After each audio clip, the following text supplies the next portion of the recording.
तुझे ना देखूं तो एक तेरे सिवा कोई और मुझे भाता नहीं। Welcome back. আশা করছি আপনারা সকলেই ভালো আছেন। তো এই ধরনের যে ট্রেন্ডিং ভিডিওগুলো আছে মূলত এইগুলো মেকিং করার জন্য আমাদের একটি ভিডিও ক্লিপস এবং একটি ব্যাকগ্রাউন্ড মিউজিক প্রয়োজন হবে। এগুলো আপনি ভিডিওটা সোর্সে পেয়ে যাবেন। তো এখান থেকে হচ্ছে আমরা ভিডিওটিকে এডিটিং করার জন্য ক্যাপকাট অ্যাপ্লিকেশনটিকে ওপেন করব এবং নিউ প্রজেক্ট অপশনে ক্লিক করব। এরপর হচ্ছে আমরা এখান থেকে প্রথমে একটি ভিডিও ক্লিপকে সিলেক্ট করব, তারপর অ্যাড অপশনে ক্লিক করব। এরপর হচ্ছে আমরা এখান থেকে ফটো সেট করতে হবে। এই জন্য ভিডিও এন্ডিংয়ে চলে যাবো, যাওয়ার পর এখান থেকে প্লাস এখন ফটোস অপশনে ক্লিক করব। আপনার যে ফোল্ডারে ফটো আছে ওই ফোল্ডার থেকে আপনি আপনার 4টির মতো পিকচার সিলেক্ট করে নেবেন। আপনি চাইলে যে কোনো পিকচার সিলেক্ট করতে পারেন। তো আমি এখান থেকে কাপল ফটো সিলেক্ট করব। ওকে, আমরা এখান থেকে কাপল ফটো সিলেক্ট করে নিব 4টা। দেন অ্যাড অপশনে ক্লিক করব। এরপর পিকচারগুলোকে ফুল ফ্রেম করব। ওকে, পিকচারগুলোকে জাস্ট ফুল স্ক্রিন করে নিতে হবে এবং আমরা স্টার্ট পজিশনে চলে যাবো একটা মিউজিক অ্যাড করার জন্য। অ্যাড অডিও, তারপর এক্সট্রাক্টেড মিউজিকটিকে সিলেক্ট করে ইনপুট সাউন্ডে ক্লিক করব। এরপর ডিউরেশন অ্যাডজাস্ট করার ক্ষেত্রে আপনার প্রত্যেকটা পিকচার যেটা যেরকম আছে থাকবে, জাস্ট আপনি হচ্ছে এখান থেকে লাস্ট পিকচারটা মিউজিক অবধি করে দিতে হবে। ওকে, আমরা এই পিকচারটা একটু ঘুরিয়ে ফিরিয়ে দিই, যেহেতু দুইটা পিকচার প্রায় একই রকম হয়ে যাচ্ছে। ওকে, যদি পিকচার চেঞ্জ তো দুইটা একই রকম হয়ে যাচ্ছে। তো যাই হোক, আপনি আপনার মতো করে নেবেন। তো এবার হচ্ছে অ্যানিমেশন অ্যাড করতে হবে। এই জন্য প্রথম পিকচার থেকে শুরু করব।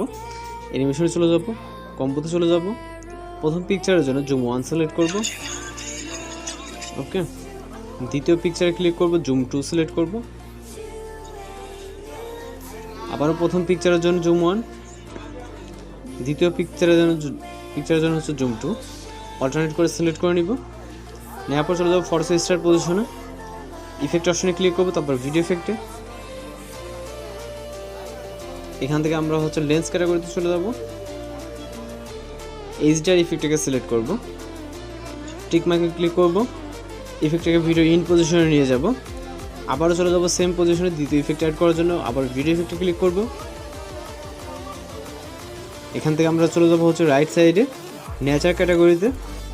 ওকে, নেচার ক্যাটাগরিতে, এবং এইখান থেকে আমরা কিছুটা নিচে আসলেই অনেকগুলো ইফেক্ট দেখতে পাবো। সফট রোজটাকে সিলেক্ট করব, টিক মার্কে ক্লিক করব, ইফেক্টটাকে ভিডিও ইন পজিশনে নিয়ে যাব। আবারও সেম পজিশনে চলে যাব লাস্ট একটি ইফেক্ট অ্যাড করার জন্য।